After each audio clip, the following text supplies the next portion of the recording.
রেস্টুরেন্টে যেয়ে আমরা কিন্তু খুব দাম দিয়ে চিজ কেক খেয়ে থাকি, কিন্তু ঘরে বসেও কিন্তু আমরা এরকম নরম তুলতুলে কেক বানিয়ে নিতে পারি এবং এটি আরও সহজ উপায়ে।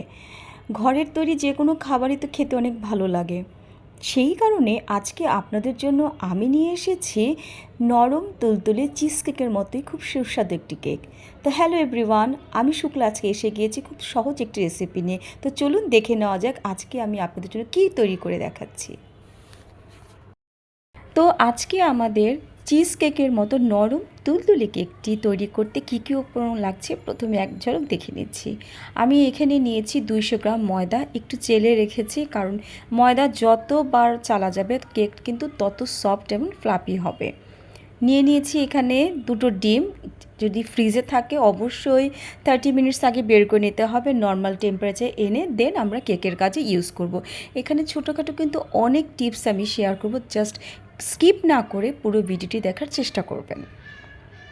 নিয়েছি এখানে 70 গ্রাম বাটার, যেটা অবশ্যই রুম টেম্পারেচারে রাখতে হবে, বাট মনে রাখতে হবে যেন মেল্ট হয়ে না যায়। নিয়েছি এখানে 400 গ্রাম টক দই, যেটা খুব ভালো মতো একটু ফেটিয়ে নিলে কেকটা ফ্লাফি হবে। নিয়েছি এখানে 140 গ্রাম, আমি যেহেতু 140 গ্রাম নিয়েছি 70 গ্রাম করে আমি 2 ধাপে ইউজ করব। যখন এটা ধাপে ধাপে রেসিপিটা শেয়ার করব তখন আপনারা বুঝতে পারবেন। ভ্যানিলা এসেন্স লাগবে আমাদের ফিউ ড্রপস, যেটা আমাদের ডিমের স্মেলটাকে কাটাতে হেল্প করবে। আর নিয়েছি এখানে বেকিং পাউডার। তো সব ইনগ্রিডিয়েন্টস গুছিয়ে আমি আমার কেক বানানোর প্রস্তুতি চলে যাচ্ছি। একটি পরিষ্কার বাটিতে বাটার এবং চিনি, এখানে 70 গ্রাম চিনি আমি নিয়েছি, আর 70 গ্রাম ইউজ করব পরে আমি। তো বাটার এবং চিনিটাকে খুব সুন্দরভাবে বিট করতে হবে যেন এটা একটা নরম ফ্লাফি টেক্সচারে এসে যায় এবং এটার কালারটা কিন্তু চেঞ্জ হয়ে যাবে। মনে রাখতে হবে বাটারের যে একটা যে কালারটা থাকে বাটার, সেটা থেকে এটা হোয়াইটিশ একটা কালার না আসা অবধি কিন্তু আমাদের বিট করতে হবে, কারণ এটা যখনই হোয়াইটিশ কালার আসবে তখনই বাটারটা যে পরিমাণ থাকবে তার থেকে আরও দ্বিগুণ হতে শুরু করবে। এবং আস্তে আস্তে আমি এখানে মিশিয়ে দেব ডিম, এবং ডিমের পুরোটা নিচ্ছি শুধু কুসুমটা। 2টো কুসুম নিয়ে আমি খুব ভালো মতো বিট করতে হবে, এবং 70% যখন বাটার আর চিনিটা মেল্ট হবে সেই পর্যায়ে এসে আমি কুসুমটা মিশাবো, এবং তখনই 100% চিনিটা মেল্ট হয়ে যাবে। খুব ভালোভাবে বাটিটা পরিষ্কার করে আমাদের কিন্তু বিট করতে হবে। মনে রাখতে হবে যেন বাটার থেকে জলটা ছেড়ে না দেয়, তাহলে কিন্তু খুব ভালো মতো ফ্লাফি হবে না।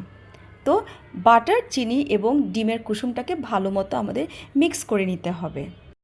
এই 3টি উপকরণ ভালো মতো মিক্স আপ হয়ে গেলে দেন আমি এখানে অ্যাড করব ড্রাই ইনগ্রিডিয়েন্টস, যেখানে নিয়েছি আমি 200 গ্রাম ফ্লাওয়ার, সাথে দিব 1 চা চামচ 1 টিস্পুন হচ্ছে বেকিং পাউডার।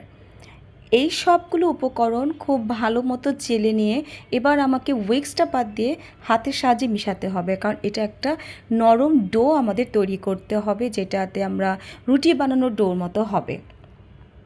তো খুব সুন্দরভাবে এটাকে মিক্স আপ করে নিয়ে আমি 2টা অংশে ভাগ করে নিব। এই 2টো অংশে ভাগ করার কারণটা একটু পরে আমি বলছি।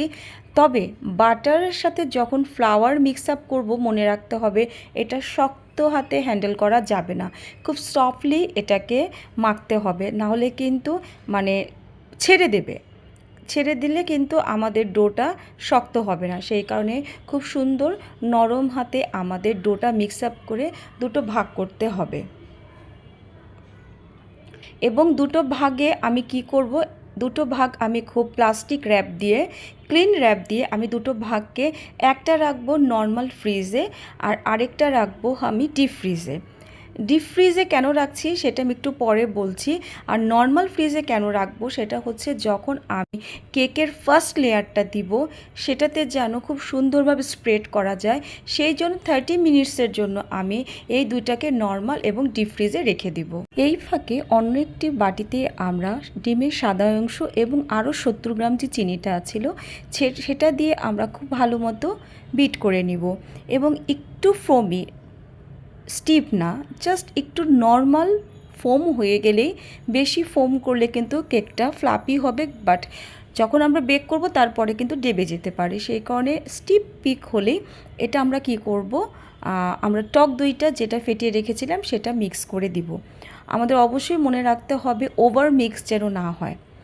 তারপর সেই 30 মিনিটস পর আমরা আমাদের 7 ইঞ্চি একটা কেক মোল্ড নিয়ে সেখানে নর্মাল টেম্পারেচার যে ডোটা ছিল সেটাকে খুব সুন্দর মতো ইভেন একদম মিক্স আপ করে দিতে হবে, যাতে সব দিকে সমানভাবে সেই ডোটা মিক্স হয়। এবং স্প্রেড করার পর এর উপরে দিয়ে দিব আমরা সেই ডিমের সাদা অংশ, চিনি এবং টক দই যে একটা আমরা ক্রিম করে রেখেছি সেই লেয়ারটা সুন্দর করে এইটা দেওয়ার পর, এই মিক্সারটা দেওয়ার পর এর উপরে দিব সেই ডিপে রাখা যেই আমাদের মিক্সটা ছিল, ডোটা ছিল, সেটাকে একটু হাতের সাহায্যে গুঁড়ো গুঁড়ো করে দিলে আরও সুন্দর হয়। সব কিছু দিয়ে আমাদের 180 ডিগ্রিতে বেক করতে হবে 40 মিনিটসের জন্য। ওভেনের তাপমাত্রা অনুযায়ী আপনারা বেক করবেন, ইচ্ছা করলে চুলাতেও আপনারা করতে পারেন। বানানোর পর ঠান্ডা হয়ে গেলে পরিবেশন করুন নরম তুলতুলে চিজ কেক, একদম রেস্টুরেন্টের মতো। আশা করি রেসিপিটা আপনাদের